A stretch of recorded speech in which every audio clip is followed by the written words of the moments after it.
आए हैं तो हम उनके बारे में सोचते हैं, दूसरे भी सोचते हैं, हम भी सोचते हैं। समाप्त कीजिएगा। हम पार्लियामेंट के बाहर बोलेंगे। नहीं पार्लियामेंट में अगर हमारी बात नहीं सुनी जाएगी तो पार्लियामेंट के बाहर तो बोल ही रहे हैं। ऐसा तो आप रोकने के लिए नहीं आएंगे। नहीं, ऐसा नहीं सोचना चाहिए। ऐसी बात नहीं है। तो कुछ लोग सुनिए काशीराम जी, आप इसमें प्रोटेस्ट करने की जरूरत नहीं। आपको मालूम है कि लीडर्स, छोटे पार्टी के लीडर्स को 15, 20, 25 मिनट तक दिया जाता है, बाकियों को 10-10 मिनट। जो लीडर्स जितने हैं ये तय किया था। आप अब बात किए हैं, अब आपका तो कंक्लूड करने के लिए एक बेल दिया मैंने। श्री काशीराम।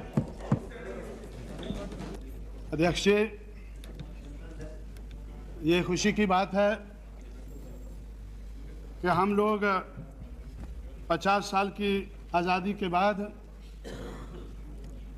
पिछले 50 साल में क्या कुछ हुआ, क्या कुछ नहीं हुआ, क्या होना चाहिए था, इसके बारे में हम लोग इस सदन में चर्चा कर रहे हैं। 2-3 महीने पहले मुझे नहीं लगता था कि इस सदन में इस किस्म की चर्चा होगी और इस देश में पिछले 50 साल में जिन लोगों के साथ जुल्म हुआ है, ज्यादती हुई है, अन्याय हुआ है, उनकी बात इस सदन में उठेगी। इसलिए मैंने 15 अगस्त से अपनी पार्टी की तरफ से प्रोग्राम बनाया था कि अगर इस सदन में चर्चा नहीं होती है या इस देश के हुक्मरान इस किस्म की चर्चा नहीं करना चाहते हैं तो पिछले 50 साल में जिनका नुकसान हुआ है उनको इसके बारे में सोच विचार करना चाहिए। इसलिए हम लोगों ने 15 अगस्त से कन्याकुमारी से कोहिमा, कारगिल, पुरी, पोरबंदर, देश के 5 कोने हैं, 5 कोनों से हम लोगों ने अवेयरनेस ड्राइव शुरू किया है। लेकिन खुशी की बात है कि अब इस संसद में भी, इस सदन में भी इसके बारे में चर्चा हो रही है और मुझे भी कुछ कहने का मौका मिल रहा है। मैं समझता हूं कि ये स्पेशल सेशन है, इसलिए इसमें जिस मकसद के लिए स्पेशल सेशन बनाया गया है उसके बारे में अगर ज़्यादा चर्चा हो तो ज़्यादा अच्छा है। जो ऑर्डिनरी सेशन हैं, जो हमेशा लोकसभा के सेशन होते हैं, अगर उस किस्म का डिस्कशन हम इन 4 दिनों में करेंगे तो मैं समझता हूं कि हम जो पिछले 50 साल में देश के लिए कोई खास एजेंडा नहीं बना पाए, आने वाले समय में भी शायद नहीं बना पाएंगे। मेरा अनुमान है कि पिछले 50 साल में बहुत शुभ कामनाओं हमने देखी हैं। हमारे देश का संविधान बना, कॉन्स्टिट्यूशन बना, तो कॉन्स्टिट्यूशन का प्रीएम्बल शुभ कामनाओं से भरा पड़ा है। प्रीएम्बल से, कॉन्स्टिट्यूशन के प्रीएम्बल से शुभ कामनाएं शुरू हो जाती हैं। उसके बाद 45 साल, 50 साल में से कांग्रेस पार्टी ने रूल किया तो उनकी तरफ से भी शुभ कामनाओं की कोई कमी नहीं रही है। उनके जो रेजोल्यूशन हैं वो भी हमें बहुत अच्छे लगते हैं। उन्होंने जो प्लान बनाए हैं वो भी ठीक लगते हैं, प्रोग्राम बनाए हैं वो भी ठीक लगते हैं, लेकिन जो इम्प्लीमेंटेशन हुआ है वो सही नहीं हुआ है। उसके कारण कांग्रेस भी आज मुश्किल में नज़र आती है। कांग्रेस के अलावा हम लोगों ने दूसरी पार्टियां भी देखी हैं। इस देश के दबे कुचले लोगों ने हर किस्म की पार्टी आजमाई है, अगर देश में नहीं तो प्रदेशों में तो ज़रूर आजमाई है। उस आजमाइश के आधार पर हम लोग ये कह सकते हैं कि हर पार्टी की तरफ से शुभ कामनाएं तो बहुत हुई हैं, रेजोल्यूशन भी अच्छे पास हुए हैं और हर पार्टी की तरफ से बातें भी अच्छी हुई हैं, लेकिन काम जो होना चाहिए था वो नहीं हुआ है। इसका क्या कारण है? इसका कारण अगर हम ढूंढें तो मैं समझता हूं कि अगर पिछले 50 साल में हमने इसका कारण ढूंढा होता तो शायद हमें कोई हल मिल गया होता, लेकिन हल ढूंढे बगैर ही हम आगे बढ़ते गए हैं। और मेरा ऐसा ख्याल है कि पिछले 50 साल में हमारे देश में अंग्रेज़ों के राज में जो कल्चरल रिवोल्ट देश के कोने कोने में उभर रहा था, इस देश की समाज व्यवस्था, अर्थव्यवस्था के बारे में जो रिवोल्ट देश के कोने कोने में हमें नज़र आ रहा था, तो उस रिवोल्ट के बारे में हमने नहीं सोचा, उसके ऊपर हमने गौर नहीं किया, उसके ऊपर गौर करने की बजाय उसको दबाने की कोशिश की गई। पिछले 50 साल में उस कल्चरल रिवोल्ट को दबाने की कोशिश की गई और आज हम उसका नतीजा भुगत रहे हैं। आज हमारे सामने उसका नतीजा है। महाराष्ट्र में 1848 से कल्चरल रिवोल्ट शुरू हुआ, 1956 तक 108 साल लगातार ये कल्चरल रिवोल्ट चलता रहा। 1848 से 1891 तक महात्मा ज्योतिराव फुले की देखरेख में, 1892 से 1922 तक छत्रपति शाहू महाराज की देखरेख में, 1922 से 1956 तक बाबा साहब अम्बेडकर की देखरेख में ये रिवोल्ट, ये विद्रोह, ये रिवोल्ट की भावना हमें महाराष्ट्र में नज़र आई। और मैं समझता हूँ कि अगर हमने उसका नोट लिया होता तो हम नोट लेकर कोई हल ढूंढ सकते थे।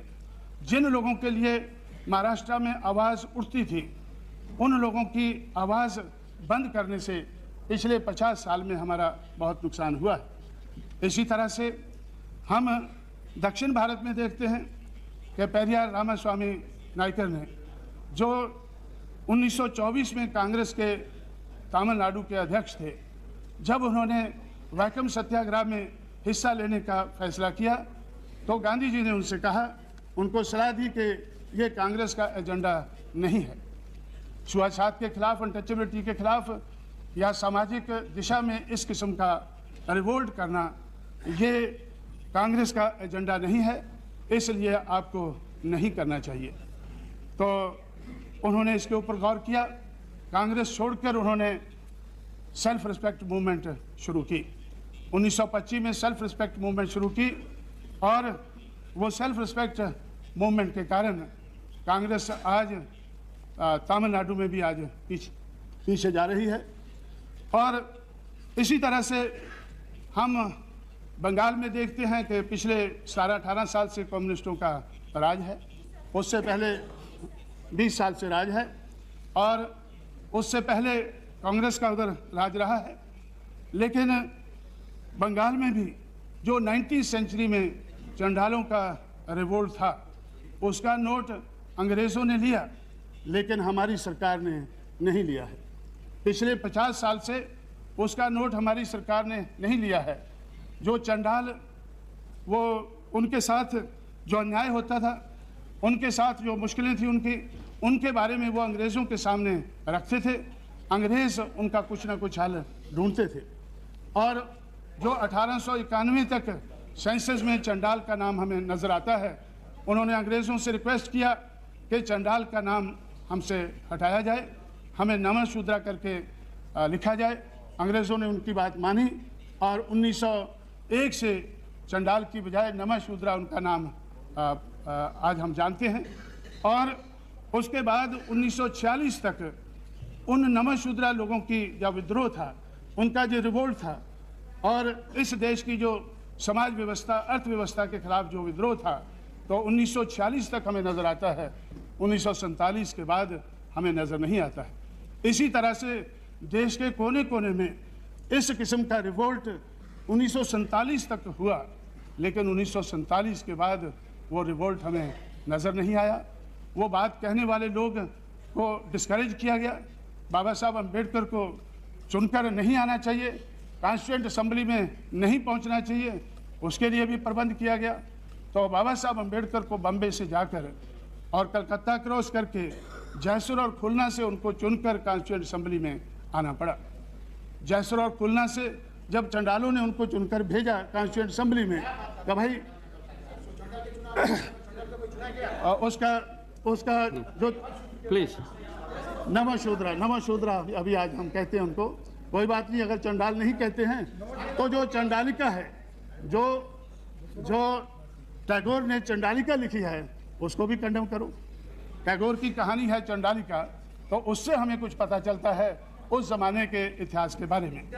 तो आज काशीराम जी, अगर आप इधर एड्रेस करके सब्जेक्ट में बोलिए, उनके देखे मत फिर यहाँ नहीं, मुझे तो गड़बड़ उनका होगा। नोट लेना चाहिए। अगर उन लोगों ने नोट नहीं लिया है हमारा, तो हमें तो दूसरों का नोट लेना चाहिए। अगर हम कोई बुरी बात कह रहे हैं तो हमें नहीं कहना चाहिए। तो इसलिए तो मैं समझता हूं कि इस किस्म का जो विद्रोह है, इस किस्म का जो रिवोल्ट है, अगर हमने उसका नोट लिया होता तो हम उसके हल ढूंढ सकते थे, लेकिन हमने इस किस्म के हल ढूंढना ज़रूरी नहीं समझा। कब तक ज़रूरी नहीं समझा? जब तक किसी की कुर्सी हिलने नहीं लगी। जब तक किसी की कुर्सी नहीं हिलने लगी तो तब तक उन्होंने ज़रूरी नहीं समझा कि इस रिवोल्ट का हमें नोट लेना चाहिए। आज हम लोग उठकर कुछ कुर्सी हिलाने की कोशिश में लगे हुए हैं तो लोग उसका नोट लेने लगे हैं। और मुझे नहीं लगता था कि मुझे इस सदन में कुछ ज़्यादा समय मिलेगा या लोग मेरी बात को ध्यान से सुनेंगे, लेकिन मेरी बात कड़वी होने के बावजूद भी हमारे जो सदस्यगण है वो सुन रहे हैं। तो लेकिन मैं समझता हूँ कि ये कड़वी बात कहना ज़रूरी है, ये बात कहना ज़रूरी है और इस बात का नोट लेना ज़रूरी है और इसके बारे में कोई प्रबंध करना ज़रूरी है। इसके बारे में कोई प्रबंध करना ज़रूरी है। मुझे नहीं, मैं अपने साथी को जानता नहीं हूँ जिनको चंडाल कहने से दुख हुआ है। दुख तो सुनिए, बता रहा था वो इतिहास गलत है, इतिहास ठीक नहीं है। मिस्टर इसीलिए आसिम हम कह मला, रहे हैं, चंडाल कहो और सरदार कहो, जो भी आप कहिए, मिस्टर उसका आसिम तो मला, कोई मतलब नहीं है। मिस्टर आसिम मला, you see, you are a senior नहीं, member. sir, I'm- When you That's want to not speak, allowed. he should yield to He's you. interpreted my that is not the name way. as I am saying. I am very much angry with this word that Chandal. I am not angry with that word. No, if you want to say anything, he should yield to you. That is the procedure established in this house. इसलिए मैं ये कहना चाहता हूँ, मेरा ऐसा ख्याल है कि अगर हमने उस वक़्त जो बातें कही गई हैं अंग्रेज़ों के ज़माने में, अगर उन बातों का हमने बाद में भी उसका नोट लिया होता, मैं कहना चाहता हूँ गांधी जी ने जो कहा था कि 1924 में कि अनटचेबिलिटी हमारा एजेंडा नहीं है, तो उसके बाद जो अनटचेबल्स की हालत को सुधारने के लिए जो कोशिश करनी चाहिए थी, तो अगर वो बात के ऊपर When you get, Mr. Panigrahi, when you get the chance, you can say, why are you disturbing him?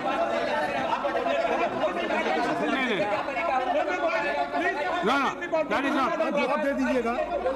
No, please don't. May I request all of you? You see, you should have tolerance. आज No, you are not. Gandhi ji का अपना education था। नहीं, you see, नहीं बोला। क्या बात है? you can't. बोलो ना, जितना time You can't interrupt Mr. Panigrahi. Sir, I am prepared to read, I am prepared to hear. What is there? But ये जो बात है, substance है, content होता है। Please, no, please conclude. Hindu का पदयात्रा किया था पूरी से शुरू करके, ये क्या बात है? बंगाल से Please. बंगाल से Now you conclude, Mr. 8 सीटें रिजर्व हैं शेड्यूल कास्ट के लिए। बंगाल से 8 सीटें रिजर्व हैं शेड्यूल कास्ट के लिए। उन सीटों पर कोई दूसरा आदमी चुनकर नहीं आ सकता है, ये हम सब जानते हैं। लेकिन जब बंगाल के बारे में हम इधर सुनते हैं, या तो हमें चैटर्जी बोलते नजर आते हैं या फिर कोई और मुखर्जी हैं, अपनी ममता जी हैं, ये बोलती हैं, या फिर अभी ये साथी हैं मेरे खिलाफ भी बंगाल से ही हैं, तो हैं बंगाल से हैं, तो इनको हमें कभी ज़्यादा, जो 8 लोग जो शेड्यूल कास्ट के हैं, वो शेड्यूल कास्ट के बारे में बोलते हुए हमें कभी बंगाल से नज़र नहीं आए हैं जी। चलो कोई बात नहीं है। तो आज मैंने हर रोज़ तो मैं पार्लियामेंट में नहीं आता हूँ, आज आए हैं तो आज वो बोलते हैं, लेकिन उनको अपने इतिहास के बारे में वो बोलते हैं, क्या बोलते हैं श्री कि काशीराम मुझे जी, अपने इतिहास के बारे काशीराम में जी, आप जानकारी नहीं है। अभी कंक्लूड तो खैर मैं ये अपनी बात की तरफ आता हूँ कि अगर 1924 के बाद जो गांधी जी ने उस वक़्त कहा था कि ये हमारा एजेंडा नहीं है, अगर हम 1947 के बाद ये एजेंडा बनाया होता और 1947 से पहले 1932 में डॉक्टर अंबेडकर ने तो इन लोगों के लिए, शेड्यूल कास्ट शेड्यूल ट्राइब के लिए सेपरेट इलेक्टोरेट हासिल किया, लेकिन वो भी गांधी जी और कांग्रेस को मंजूर नहीं था, इस देश के लोगों को मंजूर नहीं था। नहीं तो डॉक्टर अंबेडकर का सोचना था कि जो लोग शेड्यूल कास्ट के वोटर से चुनकर आएंगे वो शेड्यूल कास्ट की बात पार्लियामेंट में रखेंगे, असेंबली में रखेंगे, अपने लोगों के हितों की रक्षा करेंगे। लेकिन जो दूसरों के वोट से चुनकर आएंगे तो वो अपने लोगों की बात नहीं रख सकेंगे। तो इस तरह से तो वो 1932 में जो हमें सेपरेट इलेक्टोरेट मिला था वो तो चला गया। 1942 में उन्होंने फिर अंग्रेज़ों से बात की। अंग्रेज़ जो 1942 तक देश का हुक्मरान था, उनसे उन्होंने कहा कि अगर आप हमें सेपरेट इलेक्टोरेट नहीं दिला सकते हैं, हमारे सही रिप्रेजेंटेटिव असेंबली पार्लियामेंट में नहीं भिजवा सकते हैं, तो हमें दूसरे लोग तो सेपरेट मुल्क मांगते हैं, लेकिन हमारे सेपरेट सेटलमेंट हो जाने चाहिए, क्योंकि सोशल के साथ साथ इकोनॉमिक इशू इससे जुड़ा हुआ है। तो इस देश में 1942 में अंग्रेज़ों ने उनकी बात मानी और ऐसे उन्होंने रजामंदी जाहिर की कि जो सेकेंड वर्ल्ड वार है वो ख़त्म होने के बाद हम ये सेपरेट सेटलमेंट का बारे में सोचेंगे और 20 साल के अंदर हम उन लोगों के सेपरेट सेटलमेंट बना देंगे जो लोग खेतों में खेती करके अनाज पैदा करते हैं लेकिन उनके पास खेत नहीं है। 1947 में जो लोग खेतों में खेती करके अनाज पैदा करते थे उनके पास खेत नहीं थे, और आज भी जो लोग खेतों में खेती करके अनाज पैदा करते हैं ऐसे बहुत से लोग हैं। 35% एग्रीकल्चर में काम करने वाले लोग हैं और 32% ऐसे हैं जिनके पास खेत बहुत कम है, मार्जिनल फार्मर हैं। तो ऐसे लगभग 2/3 जो खेतों में खेती करने वाले लोग हैं या तो वो लैंडलेस फार्मर हैं या मार्जिनल फार्मर हैं। तो इसके बारे में जो आवाज़ उठी थी, जो डॉक्टर अंबेडकर ने 1942 में अपना सुझाव पेश किया था कि इन लोगों के लिए सेपरेट सेटलमेंट होने चाहिए, सेपरेट मुल्क नहीं मांगा था, सेपरेट सेटलमेंट मांगा था, और पूरे देश के नक्शे के ऊपर 80 ऐसे स्पॉट उन्होंने बनाए थे कि यहाँ इनको सेटल किया जा सकता है। इस देश में खेतों की कमी नहीं है, जो लोग खेतों में खेती करके अनाज पैदा करते हैं नहीं है, लेकिन देश में बहुत ज़्यादा खेत पड़े हैं और आज भी जितने खेतों में खेती होती है लेकिन खेती लायक इतनी ज़मीन हमारे देश में आज भी और पड़ी है, लेकिन वो ज़मीन उन लोगों को, वो खेत उनको नहीं दिए जाते हैं जो खेतों में खेती करके अनाज पैदा करते हैं। इसलिए वो लोग देहात छोड़कर शहरों की तरफ बढ़े। अगर उनको सेपरेट सेटलमेंट बना दिए गए होते, जो 80 सेपरेट सेटलमेंट डॉक्टर अंबेडकर ने प्रपोज किए थे, अगर वो बन गए होते तो वो लोग शहरों की तरफ ना आते, वो खाली ज़मीन की तरफ चला जाते। जहाँ पर उनको सेटल किया जाता वहाँ वो खेतों में खेती करके अनाज पैदा करते। लेकिन जब उनको खेत नहीं मिले, जब 50 साल में उनको खेत नहीं मिले, लैंड टू द लैंडलेस की बात तो बहुत चली लेकिन उनको लैंड नहीं मिली, तो वो देहात छोड़कर शहरों की तरफ आ गए। आज 10-15 करोड़ लोग पिछले 50 साल में देहात छोड़कर शहरों में आ गए हैं। शहरों की समस्या हो गई है, झोंपड़ों की समस्या हो गई है, हाउसिंग की समस्या हो गई है। ये जो समस्या आज क्यों हुई है शहरों में, क्योंकि जो खेतों में खेती करने वाला किसान है उसको खेत नहीं मिले हैं। खेतों की आज भी कोई कमी नहीं है, खेतों की देश में आज भी कोई कमी नहीं है। हो सकता है बंगाल में कमी हो, पंजाब में हो या केरला में हो, इन 3 प्रदेशों को छोड़कर पूरे देश में खेतों की कोई कमी नहीं है और खेतों में खेती करके अनाज पैदा करने वाले किसानों की कोई कमी नहीं है, लेकिन हम उनका मिलाप आज तक नहीं करा पाए हैं। पिछले 50 साल में उनका हम मिलाप नहीं करा पाए हैं, इसलिए वो लोग देहात छोड़कर शहरों में आ गए हैं और शहरों की समस्या बन गई है। और शहरों की समस्या के बारे में तो फिर जो लोग शहरों में आए हैं तो हम उनके बारे में सोचते हैं, दूसरे भी सोचते हैं, हम भी सोचते हैं। समाप्त कीजिएगा।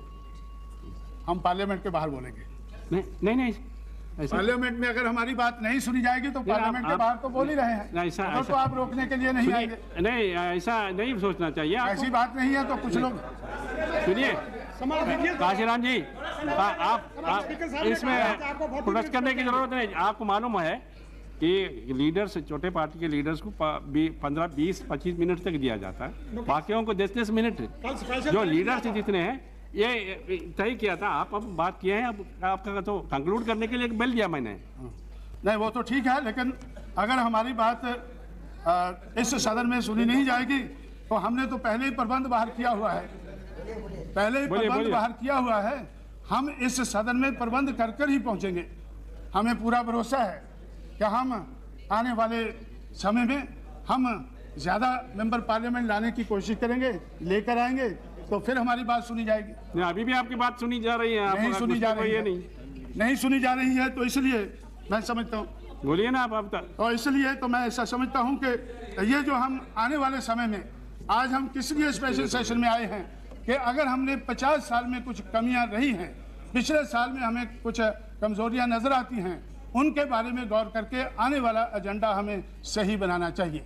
मैं कहना चाहता हूं कि सामाजिक और आर्थिक दृष्टि का ख्याल रखना चाहिए। सामाजिक दिशा में और आर्थिक दिशा में जो इस देश में जो अंग्रेजों के राज में जो रिवोल्ट हुआ है, वो revolt I am here to regulate the time. Please don't interrupt.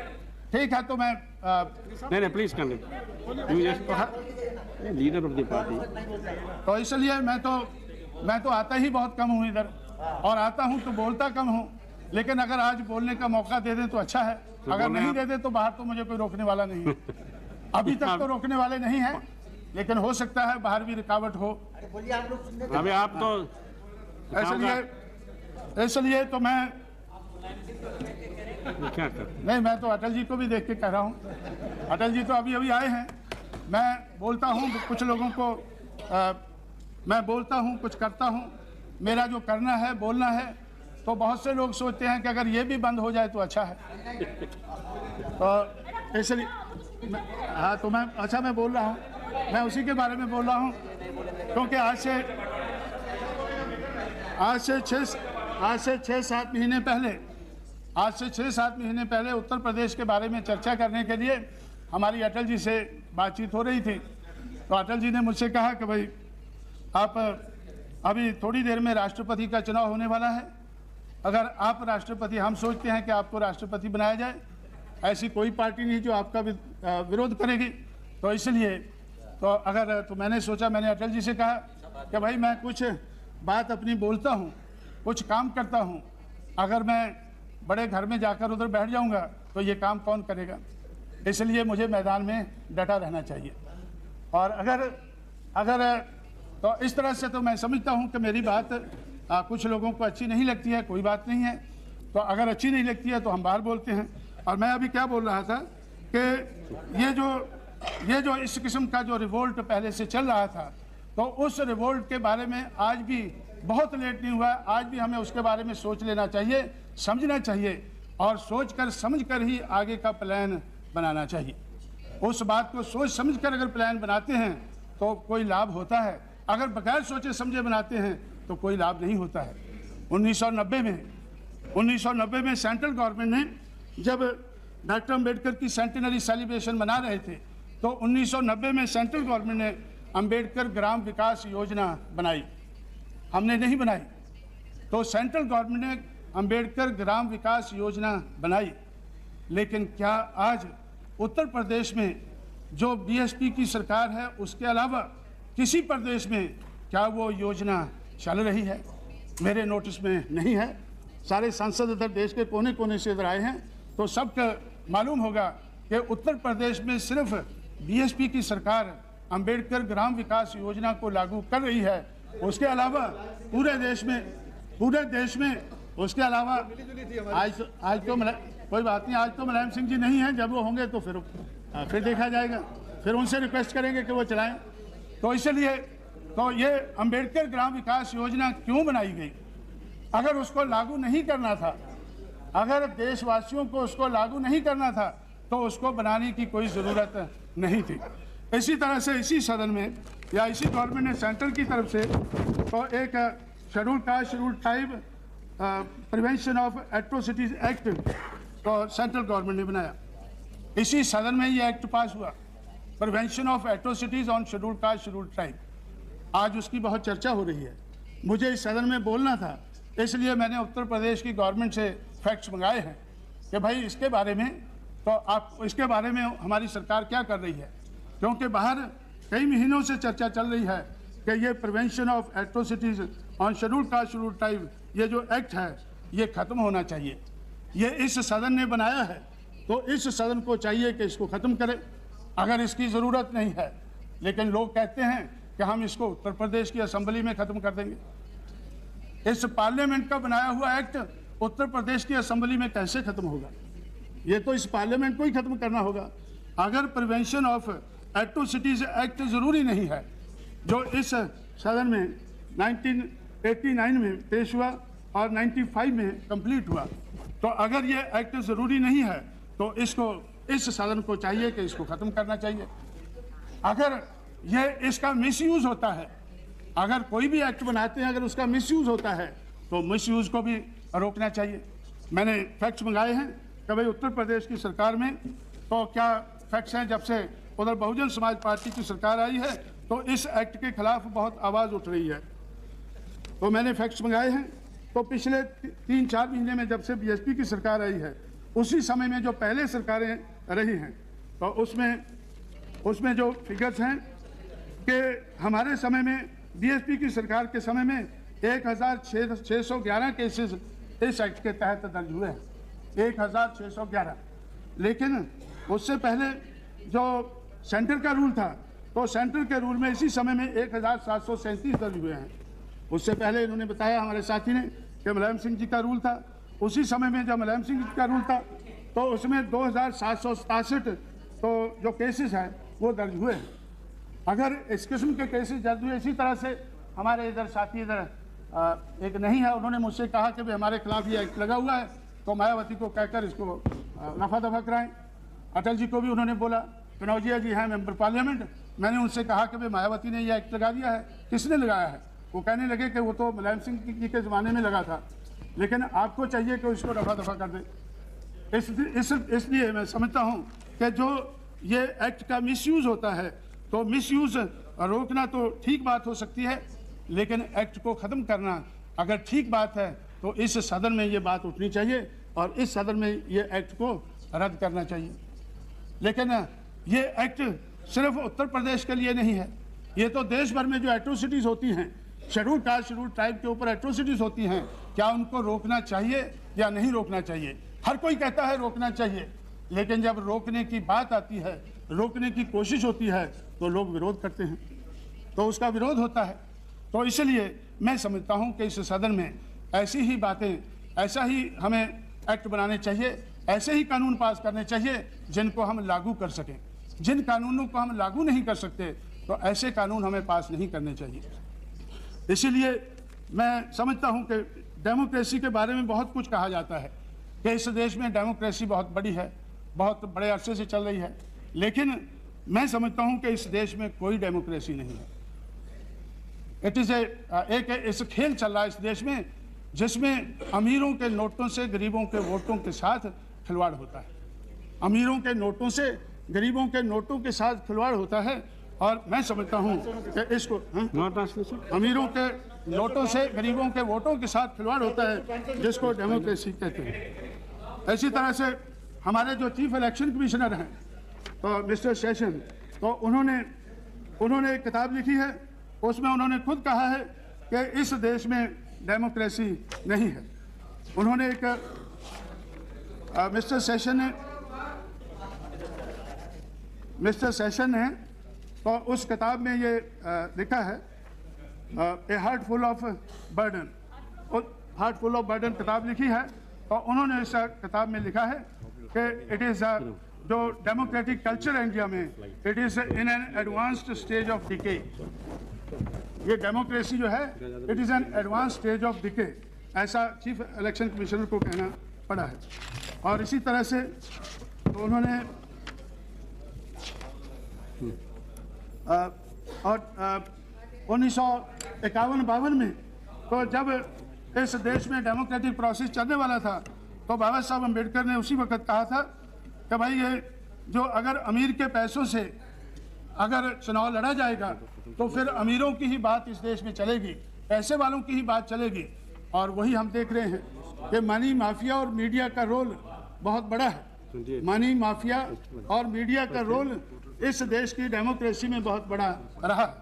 तो बाबा साहब ने उस वक्त, क्योंकि लोग महाभारत और रामायण के बारे में ज़्यादा जानते हैं, इसलिए उन्होंने कहा था कि I would like to refer to the Mahabharata during the battle between the Pandavas and the Kauravas, Bhishma and Drona were on the side of Kauravas. Pandavas were in the right and the Kauravas was in the wrong. Bhishma admitted this. When someone asked Bhishma as to why he was supporting the Kauravas if he found the Pandavas to be in the wrong and the right, Bhishma replied in that memorable sentence, I must be loyal to the salt. Bhishma ने कहा, I must be loyal to the salt. If I eat the food of Kauravas, I must take their side, even if they were they might be in the wrong. तो उस वक्त से 1951-52 से इस बात के बारे में हमें मालूम है कि अमीर के नोटों से गरीब के वोटों के साथ खेल खेला जाता है और हम इसको लोगों को, दुनिया वालों को बताते हैं कि इस देश में डेमोक्रेसी है। इसलिए तो रिफॉर्म की, इलेक्टोरल रिफॉर्म की बात बहुत चली है। मैंने नोट किया है कि इलेक्टोरल रिफॉर्म के बारे में, अब तो एक मिनट खत्म कर दें, अभी तो आखिरी में बात करके बैठ जाऊंगा, तो ये भी इस बात का एहसास है। तो इलेक्टोरल रिफॉर्म के बारे में 36 मिनट आपने लिया। हम लोगों ने 1972 से ये काम शुरू किया है। 1990 तक तो बहुत कमेटियां उठाई गई हैं। 1972 में रॉ कमेटी बिठाई गई, उसके बाद 1974 में तारकुंडे कमेटी बिठाई गई, उसके बाद में कैबिनेट कमेटियां बहुत सी बैठी 1982 में, और उसके बाद आज तक 14 चीफ इलेक्शन कमिश्नर हमारे देश में हुए हैं। हर इलेक्शन कमिश्नर ने इलेक्टोरल रिफॉर्म के बारे में अपनी रिपोर्ट दी है कि ये होना चाहिए, लेकिन आज तक जो रिफॉर्म की बात हमने कही है वो आज तक हम कर नहीं पाए हैं, क्योंकि हम करना नहीं चाहते हैं। हम ये करना नहीं चाहते हैं। पिछले 50 साल में इलेक्टोरल रिफॉर्म की बात तो बहुत कही गई है, लेकिन हम करना नहीं चाहते हैं, इसलिए हम कर नहीं पाए हैं। तो इसलिए मैं समझता हूँ कि अगर सही मायने में पॉलिटिकल डेमोक्रेसी को रिस्टोर करना है तो हमें ये रिफॉर्म करने होंगे, और political democracy without social and economic democracy ये भी इस देश में आज तक कामयाब नहीं हुई है, आने वाले समय में कामयाब नहीं होगी। इसलिए अगर हम पॉलिटिकल डेमोक्रेसी को कामयाब बनाना चाहते हैं तो हमें सामाजिक और आर्थिक दिशा में जो परिवर्तन चाहिए वो परिवर्तन करने चाहिए। और मैं समझता हूँ अगर 50 साल हमने ये नहीं सोचा है तो 50 साल के बाद ये पूरा साल जब हम सोच रहे हैं, सोचने लगे हैं, तो पूरा साल हमें ये सोचना चाहिए कि क्या कमियां रह गई हैं, उन कमियों को दूर करने का हमें एजेंडा बनाना चाहिए। आने वाले समय का एजेंडा हमारा इस किस्म का होना चाहिए। ऐसी बात कहते हुए मैं आपका शुक्रगुजार हूं कि आपने मुझे ज़्यादा समय दिया। हमारी ममता बनर्जी।